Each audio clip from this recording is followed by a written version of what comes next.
En 2026, les prix montent. Le CDI n'est plus vraiment une sécurité. Tout le monde parle d'IA, d'investissement, de liberté financière. Mais la vérité, c'est que la plupart des salariés ne lancent rien parce que on leur propose des business qui sont beaucoup trop irréalistes. Dropshipping, agence à 10 clients, créer une chaîne YouTube, etc. Tout ça, ça prend du temps. Alors aujourd'hui, je vais te montrer 5 business que moi j'ai déjà testés, qui sont rentables et qui sont vraiment faisables à côté d'un CDI. Restez bien jusqu'à la fin de cette vidéo puisqu'en 5e position, j'ai mis mon business préféré que je fais encore tous les jours. Très sincèrement, 2 heures par jour suffisent pour lancer ces 5 business. Le premier business, c'est que si vous êtes bon dans votre domaine actuel en CDI, vous pouvez très bien proposer vos services en freelance pour plusieurs raisons. Vous avez déjà la compétence, vous connaissez le marché, vous comprenez les problématiques, vous avez une compétence, vous la monétisez. Il y a des entreprises qui seraient prêtes à payer très cher pour vos services. Quand une entreprise vous paye ou un client vous paye, ça valide l'intérêt du marché. Donc si on vous paye en CDI pour faire X, il y a forcément d'autres entreprises qui peuvent vous payer en freelance pour faire X, c'est-à-dire la même chose que vous faites actuellement. Et comment ça marche? C'est très simple. En CDI, il faut un contrat. En freelance, il faut juste une facture et un devis. Et c'est good. Donc 1 à 2 missions par mois. Minimum, faites du high ticket, c'est-à-dire faites des prix assez élevés. Ne proposez pas des trucs à 200 euros, ça sert à rien. 1 à 2 missions par mois, vous pouvez très bien ajouter 1000 à 2000 euros de complément de revenus tous les mois en plus de votre salaire en CDI. Évidemment, vous êtes en train de vous dire quel statut juridique choisir pour lancer ces business-là, parce que forcément, vous êtes obligé de déclarer. Comment ça se passe? C'est très simple. Moi, je vous conseille, si vous voulez rester en side project au début, de créer une micro-entreprise. Pourquoi? Parce que c'est pas cher, pas besoin de bilan comptable, pas besoin de payer un comptable tous les mois. Si vous faites 0 € de chiffre d'affaires, vous avez évidemment 0 € de charge, contrairement à la société, donc SASU, EURL, etc. Et ça, c'est top parce qu'il y a forcément des mois où vous allez peut-être vouloir travailler beaucoup, et puis peut-être un mois où vous allez vouloir aller en vacances, et du coup, vous n'allez pas forcément travailler pour votre side business. Donc du coup, pas faire d'argent. Donc vous n'avez rien à donner à l'État. Attention, en freelance, regardez bien votre contrat avec votre employeur. Il y a beaucoup de contrats où en fait, la plupart du temps, votre employeur ne veut pas que vous travaillez avec un concurrent. Donc ça, regardez bien votre contrat. Le business numéro 2, ça c'est pour les personnes qui aiment écrire. C'est le ghostwriting. Le ghostwriting, c'est un métier qui est en train d'exploser, que ce soit aux États-Unis ou même en France, ça commence vraiment à prendre. C'est qu'en gros, la définition même, c'est vous écrivez pour quelqu'un. Donc par exemple, les dirigeants d'entreprises veulent de la visibilité, ils ne veulent pas écrire, ils n'aiment pas être sur LinkedIn, ils n'aiment pas de manière générale de créer du contenu sur les réseaux. Du coup, vous allez pouvoir créer les posts LinkedIn de dirigeants. Donc ça peut être votre employeur actuel, ça peut être un autre patron, etc. Petit conseil, ne soyez pas généraliste. Essayez de vous focaliser sur des niches précises. Donc ça peut être les avocats, les CEO de SaaS, les experts comptables, les coachs B2B. Et en fait, tous les jours, vous allez rédiger un contenu LinkedIn pour tel ou tel chef d'entreprise. Avec les outils qu'on trouve maintenant sur le marché, franchement, vous pouvez très bien rédiger énormément de contenu pour vos clients. Je vous conseille de prendre 2 clients max par mois. Vous pouvez très bien taper dans les 2 à 3 000 euros de chiffre d'affaires tous les mois. Vous prenez 1 à 2 jours max dans le mois aussi pour rédiger vos contenus. Ne faites pas un contenu par jour pour votre client. Vraiment, vous prenez un samedi ou un dimanche ou un week-end entier et vous faites tout le contenu du mois. Et pour ce business-là, c'est pareil, une micro-entreprise. Le lien en description, vous avez toujours mon code de réduction Louis 15. Et vous allez arriver sur le site de Legal Place, donc mon service partenaire. Vous allez arriver logiquement sur cette page ici. Ici, on va vous demander de créer une micro-entreprise. Donc, c'est Legal Place qui va se charger de tout, mais il y a un petit questionnaire très simple à remplir. Donc, votre activité est-elle artisanale? VTC, boulangerie, métier du BTP, coiffure, fabrication de vêtements. C'est des activités qui sont dites artisanales. Donc, oui ou non? Hop, oui à l'artisanal. Quand souhaitez-vous démarrer votre activité? Avez-vous déjà été auto-entrepreneur? Êtes-vous sûr de vouloir créer une micro-entreprise? Moi, je vais cliquer sur oui. Où sera fixé le siège de la micro-entreprise? Soit vous domiciliez chez Legal Place. En gros, l'adresse de votre entreprise, ça sera celle-ci. Donc, c'est Legal Place qui va gérer votre courrier. Mais ça permet plusieurs choses de domicilier son entreprise chez Legal Place. C'est que la première année, vous êtes exonéré de CFE, donc la cotisation foncière des entreprises. Ça a payé une fois par an et c'est basé sur la localisation de votre micro-entreprise, donc la ville dans laquelle elle est située, plus votre chiffre d'affaires. À Paris, le taux de domiciliation est le plus faible, donc si vous êtes à Paris, ça sert à rien de domicilier chez Legal Place, mais si vous n'êtes pas à Paris, domiciliez chez Legal Place pour payer le moins de CFE possible. Mais évidemment, la première année, vous êtes exonéré. Domiciliation avec Legal Place. Par exemple, si on prend notre premier business, on est consultant et freelance, on va voir évidemment ensuite pour les prochains business, quelle est votre identité? Donc Louis Pile, mon adresse email,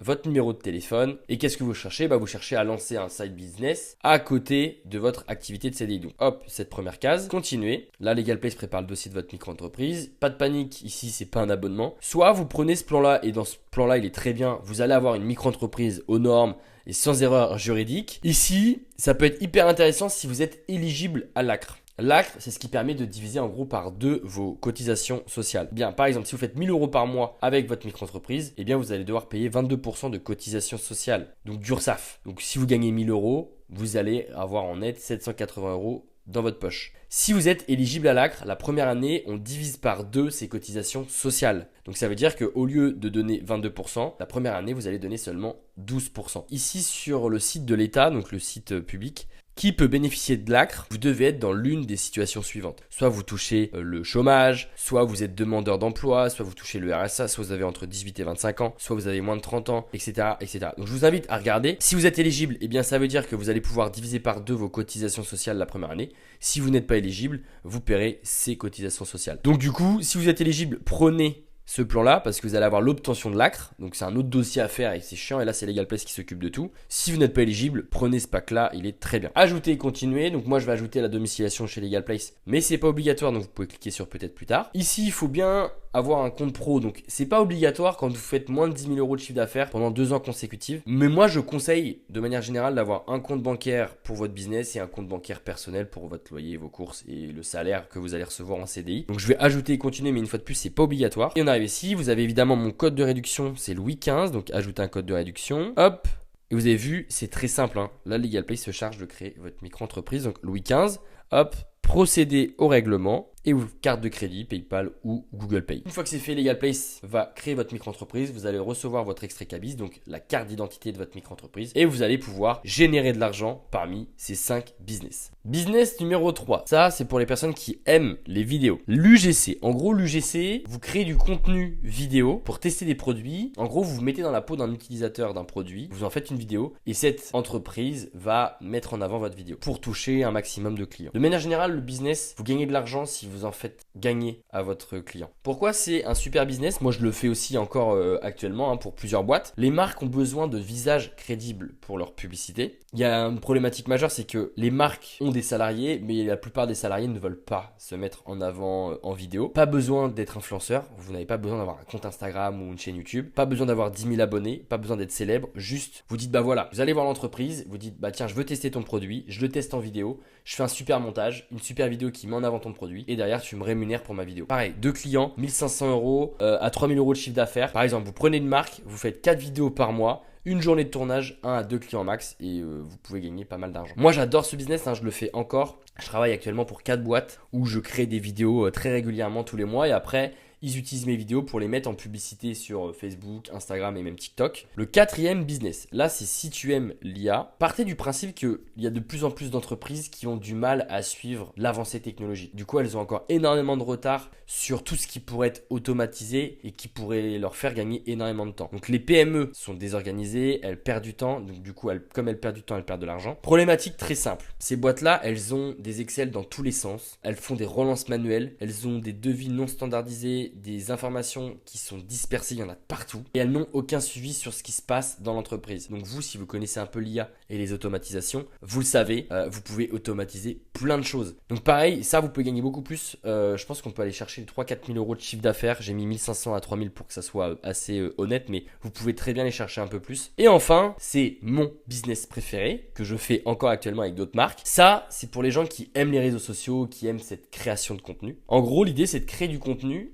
et d'être affilié à une entreprise. Prenons un exemple très simple, ce casque de chantier. Ne me demandez pas pourquoi j'ai ça. Eh bien, partez du principe que si vous mettez en avant ce casque de chantier, par exemple sur Instagram, etc., et que chaque personne qui achète ce casque de chantier, eh bien vous touchez une commission à chaque fois. Du coup, ensuite, votre job, ça va être de donner des conseils, par exemple, pour des gens qui utilisent un casque de chantier, des gens qui sont dans le BTP, donner des conseils, etc. Et derrière, toujours de montrer, au fait, d'ailleurs, j'ai un super casque de chantier, c'est le meilleur sur le marché, blablabla. Du coup, tu cliques sur mon lien et tu peux acheter ce casque de chantier. Et derrière, admettons, il a 50 euros, vous pouvez très bien toucher 15 euros par vente. Et du coup, votre job, ça sera juste de créer énormément de contenu, augmenter votre visibilité. Et plus vous êtes visible, plus vous allez avoir des gens qui vont acheter ce fameux casque de chantier et plus vous allez toucher des conversions. Les entreprises n'aiment pas créer de contenu et dans la plupart des cas, elles sont très mauvaises. Donc du coup, moi, ce que je vous conseille, c'est de choisir une niche qui vous plaît. Ça peut être du sport, ça peut être par exemple cette chaîne. Il y a un système d'affiliation qu'on a mis en place. Donc moi, j'adore parler de comptabilité, etc. Donc je crée du contenu autour de la comptabilité, du business, de la création d'entreprise. Et en fait, derrière, à chaque fois que quelqu'un crée une entreprise grâce à moi, je touche des commissions. Donc choisir une niche, ça peut être une niche paysagiste, nettoyage, RH, fiscalité, etc. Bref, il y a énormément de niches dans le sport, le tennis, le golf, ce que vous voulez. Mais quand on arrive sur votre compte Instagram ou TikTok ou votre chaîne YouTube, on doit comprendre ce que vous faites. Par exemple, sur cette chaîne, je ne vais pas parler de création d'entreprise, mais aussi de sport et aussi de cuisine. Non, je fais une chaîne égale une niche, un domaine spécifique. Et ensuite, votre job, comme je vous le disais avec ce fameux casque de chantier, c'est de créer du contenu. Et du coup, vous allez créer du contenu pour aider la cible de l'entreprise que vous mettez en avant. Donc par exemple, moi si on reprend mon exemple de casque de chantier, eh bien l'entreprise qui produit ces casques, elle a une cible précise. Donc ça peut être les gens qui sont dans le jardinage, les gens qui sont dans le BTP, les gens qui ont peut-être des problèmes auditifs, etc., etc. Eh bien je vais créer du contenu pour aider cette cible-là. Et sur plein de sujets. Pas forcément à chaque fois parler du casque, mais juste de dire, bah voilà, 5 étapes pour devenir connu dans le BTP. Bon bah hop, vous donnez des astuces. Et derrière dire, au fait, si tu es dans le BTP, tu peux très bien acheter ce casque-là, c'est le meilleur, blablabla. Éduquer cette cible, donc sur les problématiques qu'elle peut avoir et surtout les solutions que vous pouvez apporter. Comme ça crée de la confiance. Et comme ça crée de la confiance, ça crée de la vente, donc des conversions. Si j'étais à votre place et que j'étais encore en CDI, sincèrement, je ferais au moins un de ces 5 business. Bon, évidemment, je pense que je prendrai ce business-là parce que je me connais maintenant et je sais que j'adore créer du contenu. Peut-être que vous êtes en train de vous dire, c'est pas beaucoup, toucher 30 ou 40 euros par vente. Mais dites-vous que si vous avez des centaines de conversions tous les mois, ça veut dire que si vous créez énormément de contenu, vous allez forcément toucher des milliers, des millions de personnes. Sur ces millions de personnes, il suffit qu'il y ait un tout petit pourcentage qui achètent. Et derrière, vous pouvez taper 2, 3, 4 000 euros par mois et tous les mois. J'espère que cette vidéo vous a aidé. J'ai lancé ces 5 business. Donc posez-moi votre question en commentaire s'il y a des choses qui ne sont pas claires et je répondrai à tout le monde. Vous avez évidemment mon lien en description pour créer votre micro-entreprise et mon code de réduction, c'est Louis 15. Donc profitez-en. Et sur ce, je vous dis à très bientôt pour une prochaine vidéo.